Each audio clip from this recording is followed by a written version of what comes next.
What's up, enthusiasts? Earlier in the week, there was a post announcing a change to the way the PTR was going to function for Overwatch, which is rather than having us test the fine-tuned product, we'll be testing the more broad changes and they'll be fine-tuned over time as we test. Now that the PTR has gone live with the first set of changes, I've had some time to play through the changes and wanted to talk through all of them with you. Now, it's very important to note that these changes are not final and will be in a constant state of flux while they tweak things here and there based on the feedback until they reach a good point for release. Something else to consider is that my testing is all on the PTR where everyone wants to play the changed characters rather than a balanced team comp. So keep that in mind, and with that said, let's dive in. First off, there's a couple general changes that affect all characters. The first is dealing damage to non-players like turrets, teleporters, ice walls, etc. no longer charges ultimate abilities. The second is ultimate costs have been increased by 25% for all heroes. These two changes go hand in hand. Their goal is to slow the game down and make ults more meaningful. As it stands now, games can get to a point where it's just teams constantly trading ults, then quickly charging them back up for the next team fight, and I really like the idea here to try and slow things down a little and maybe open up some opportunities for more important team fights to not be decided by who has their wombo combo up, but instead which team has better position, teamwork, and coordination beyond those ults. Now in-game the change was noticeable, but not nearly as much as I expected it to be. 25% is a significant amount, but without being able to test this in a competitive setting, I can't say for certain if this will be enough of a change to affect the flow of the game in a large way. But I like the idea behind these changes. Moving on to specific changes, we've got D.Va, whose mech health increased to 200 from 100, and the armor remained at 600, so she has a total health pool of 600 now. While this is a buff to her total health, there have been some comments that the armor is more valuable than the health, so healing a low health D.Va doesn't get the same quick benefit of the armor. And while this may be valid, it's hard to say if this difference is significant enough to warrant concern outside of the occasional instance. The second change is her movement speed while firing has been increased by 25%, which is great. I can tell you this felt so much better than on live. I didn't fall out of range of enemies near as quickly. I was still noticeably slower, but I didn't feel like I was being left way behind right away, which made D.Va more pleasant to play.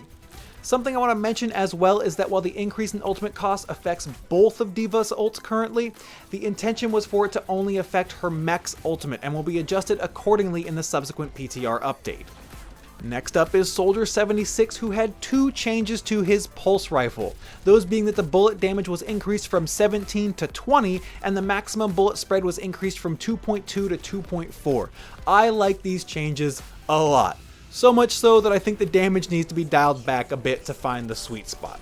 Yes, the accuracy of his gun was decreased while spraying to compensate for the damage increase, but I still view this as a significant buff, because it pushes players to pull away from using Soldier 76's gun to spray down enemies, and instead burst fire where the shots are far more accurate, which is how I felt 76 is meant to be played, so I love that they're nudging players to play him this way.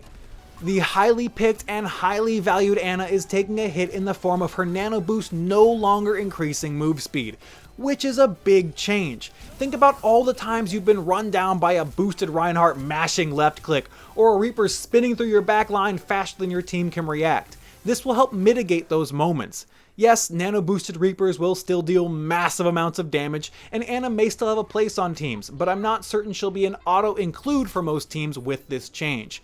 We're going to have to wait and see how impactful the boost is without the speed to take advantage of openings. It certainly made boosted targets easier to take out today in testing, and that's no small thing. Moving right along, Mei is getting an additional 15% added to her ultimate cost. Now I don't know if this is being added at the same time as the 25%, making it a 140% increase, or after, which would put it at around 143%. While that's not a big difference, it is still worth finding out. Either way, despite the additional cost added, I didn't feel like it was taking oppressively long to charge my ult as Mei. Granted, there may have just been more opportunities for me to stay alive dealing damage to charge the ult, but it wasn't a bad experience regardless. I actually have to wonder if this is where the blanket cost increase should end up for all characters if Blizzard wants to slow the game down.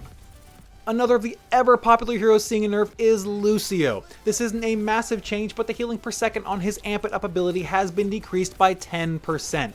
While that number isn't huge and I didn't see a significant difference in testing, I'm guessing Blizzard wants to have Lucio be seen as less of a mandatory pick, as he has great utility on top of his healing, and a really good teamfight ult to boot. I'm not sure if this change will be enough to move him from that spot though, because he's not going to be picked as a solo healer for the team. His utility will likely have to be tweaked if they want him to be less of a must-have pick. Our final flat nerf is given to Zarya, who has had the power gained from both of her barriers decreased by 20%.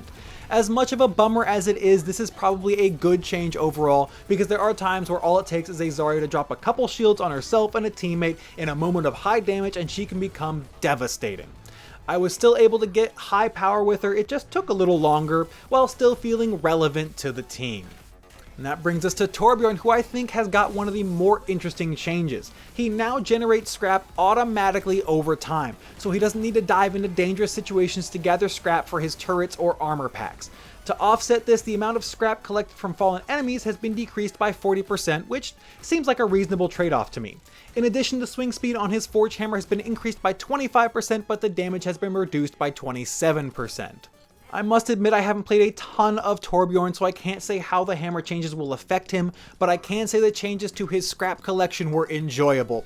Though I think he may be gaining scrap too quickly, as the only time I felt in danger of not having resources is if I dropped a bunch of armor packs randomly, and then it was only for a short period I felt that way. So I think we'll be seeing the rate at which he gains scrap being adjusted in the near future. I have to say, for the most part, I'm digging the ideas behind the changes. Some characters have needed to be toned down for a bit, and I'm glad they're taking steps in that direction. Now, these obviously aren't perfect, and again, I was only able to test these in quick play settings, so I can't make any completely confident statements without getting to test them in a competitive setting.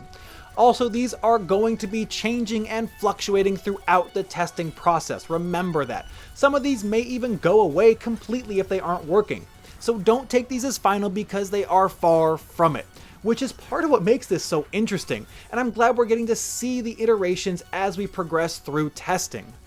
These are just my thoughts on the current PTR build though. What do you think of the direction these changes would push the game? Do you agree with them? Do you think they're going the wrong way? Let me know in the comments. I love hearing from all of you. You can also find me in the Discord channel linked in the info if you want to discuss the game with others in the community. And if you're new to the channel and enjoyed the video, feel free to hit the subscribe button for more in the future. As always, thank you so much for watching. I'm Jangular, and I'll see you next time.